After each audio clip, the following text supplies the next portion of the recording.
Bismillahirrahmanirrahim. Assalamualaikum warahmatullahi wabarakatuh. Selamat pagi dan salam sejahtera.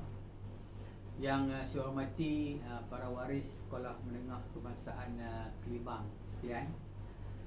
Hari ini saya mengambil keputusan untuk saya mengadakan sidang video ini untuk saya memberi penjelasan kepada semua waris Sekolah Menengah Kebangsaan Kelibang tentang pelaksanaan jadual waktu PDPR versi 2.0 yang kita akan mulakan pada 22 hari bulan Februari nanti, iaitu pada minggu depan.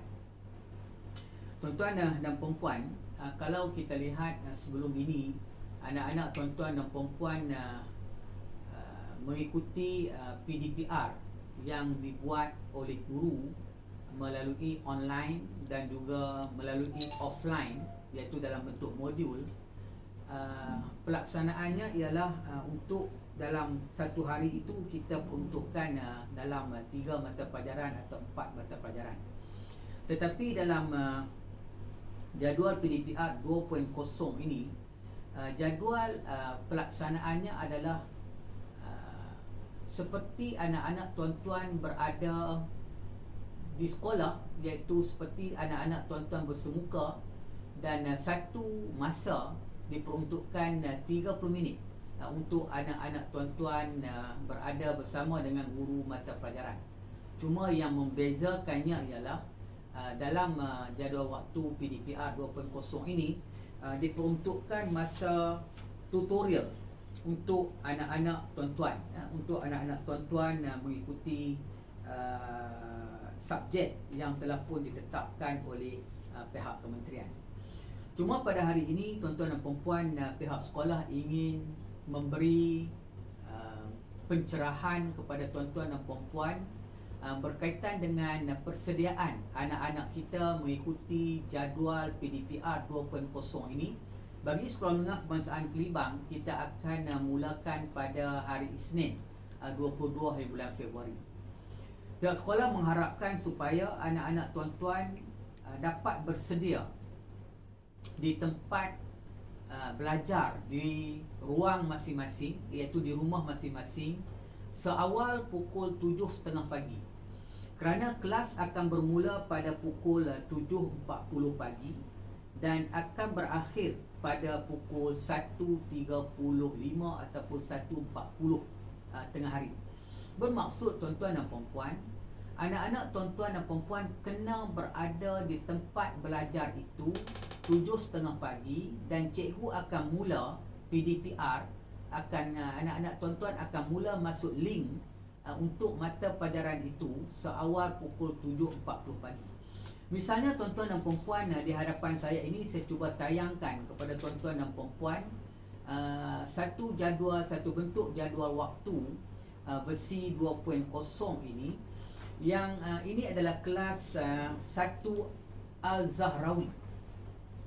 Kalau kita tengok kelas 1 Al-Zahrawi ini, tuan-tuan dan puan-puan, hari Ahad misalnya, hari Ahad pukul 7.40 sehingga pukul 8.10 minit, dia ada mata pelajaran ICT yang color hijau tu.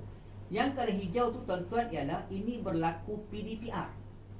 Kemudian masa yang kedua 8.10 sehingga 8.40 itu tuan-tuan ICT,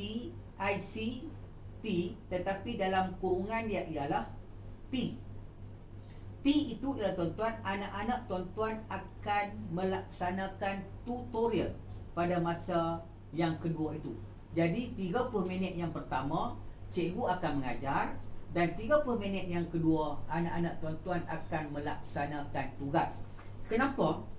Kenapa tuan-tuan dan puan-puan? Ialah supaya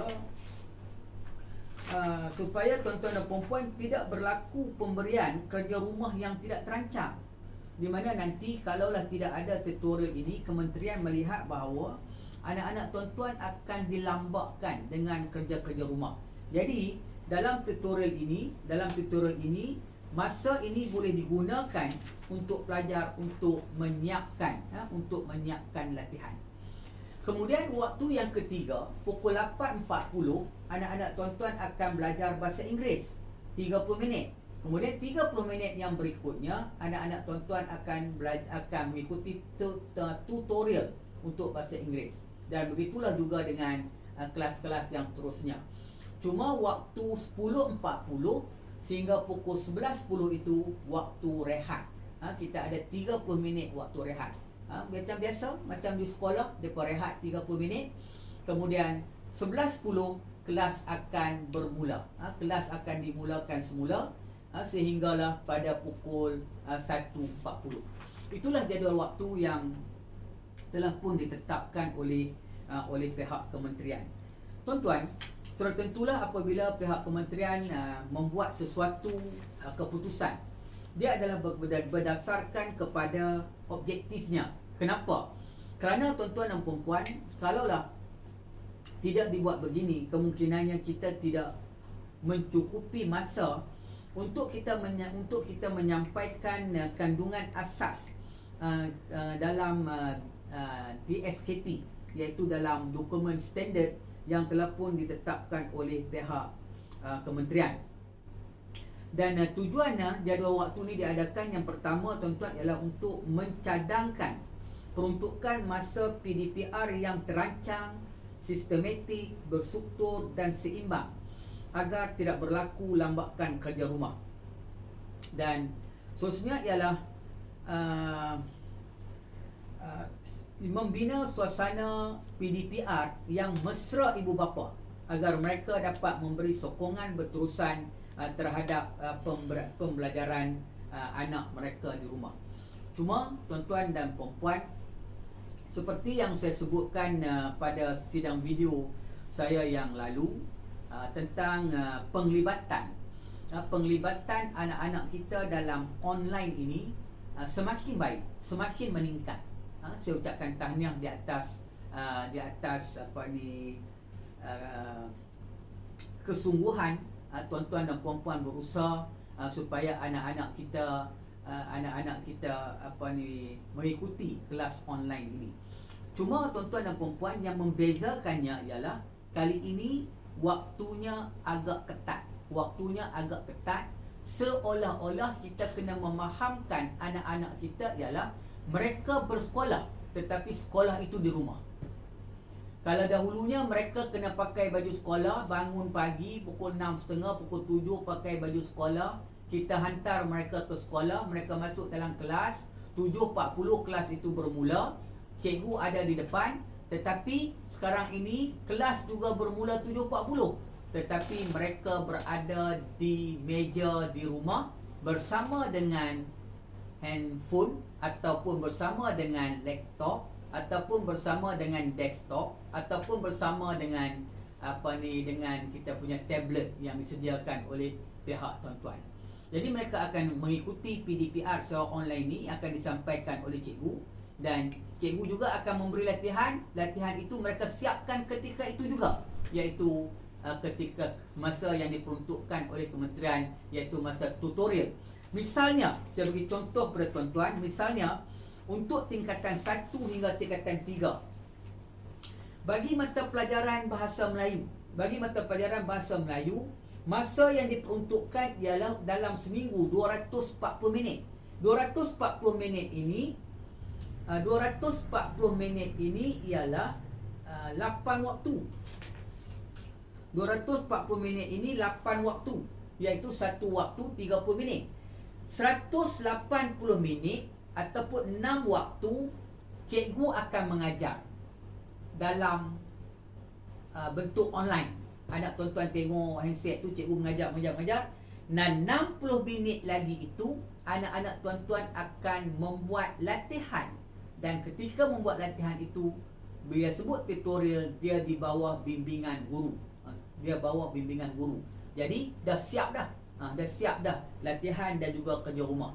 Kemudian bahasa Inggeris ada 7 waktu juga, dan waktu tutorial waktu PDPR-nya ialah 120 minit dan tutorialnya ialah 3 waktu, iaitu 90 minit. Begitu juga dengan matematik dan seterusnya. Cuma Cuma saya sebagai pengetua di Sekolah Menengah Kelibang ini, saya nak merayulah kepada semua waris supaya kita memberi tumpuan dalam PDPR ini, kerana tuan-tuan dan puan-puan, kita terpaksa menyediakan asas yang kukuh kepada anak-anak kita, iaitu asas di dalam menguasai asas yang terkandung di dalam DSKP. Kerana selepas anak kita tingkatan 1, mereka akan masuk tingkatan 2. Selepas tingkatan 2, mereka akan masuk tingkatan 3. Seterusnya sehingga tingkatan 5. Kalaulah mereka tidak menguasai asas ini di peringkat awal, mereka akan lebih sukar ketika mereka melangkah ke tahap yang lebih tinggi. Yang kedua tuan-tuan dan puan-puan, mungkin timbul pertanyaan, bagaimana pula dengan pelajar yang tidak mengikuti kelas secara online, bukan faktor sikap, tetapi faktornya ialah kemungkinan, seperti saya sebutkan yang lalu, tidak mempunyai kemudahan ICT di rumah mereka. Sekolah memikirkan perkara ini dan kementerian minta supaya PDPR ini bukan kita jalankan secara online sahaja, kita juga jalankan secara offline. Dan pihak sekolah berbincang dan kita minta cikgu-cikgu menyediakan modul kepada anak-anak yang tidak mengikuti kelas secara online. Yang ikuti kelas secara online tak perlulah ikuti kelas secara offline. Maksud saya, yang dah ikuti kelas secara PDPR ini secara online, maka tidak perlu lagi mengikuti kelas ini secara modul. Dan kita menyediakan modul ini kepada pelajar yang tidak mengikuti kelas secara online. Dan tuan-tuan dan puan-puan, modul ini saya minta cikgu-cikgu di sekolah ini sediakan sama dengan pelajar yang mengikuti kelas secara online.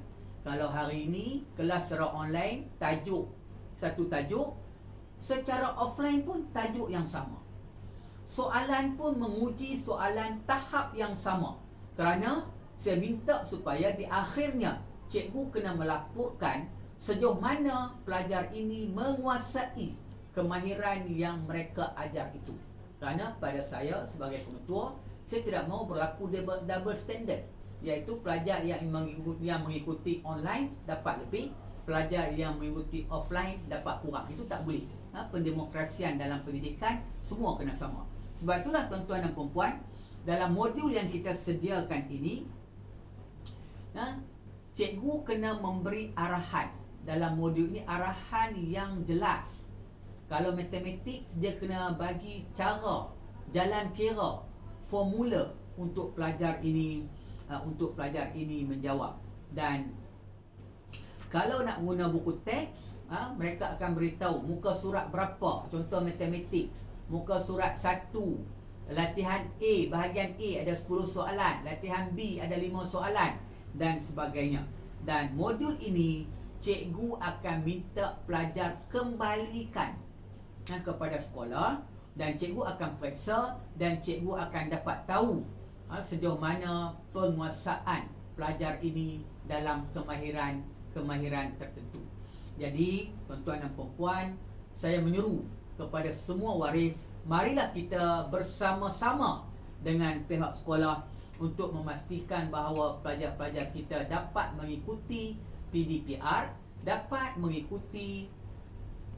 belajar walaupun dalam suasana PKP ataupun mulai minggu depan kita berada dalam zon PKPB, yang juga yang menuntut pihak sekolah menyediakan ataupun mengadakan PDPR kepada anak-anak tuan-tuan dan puan-puan.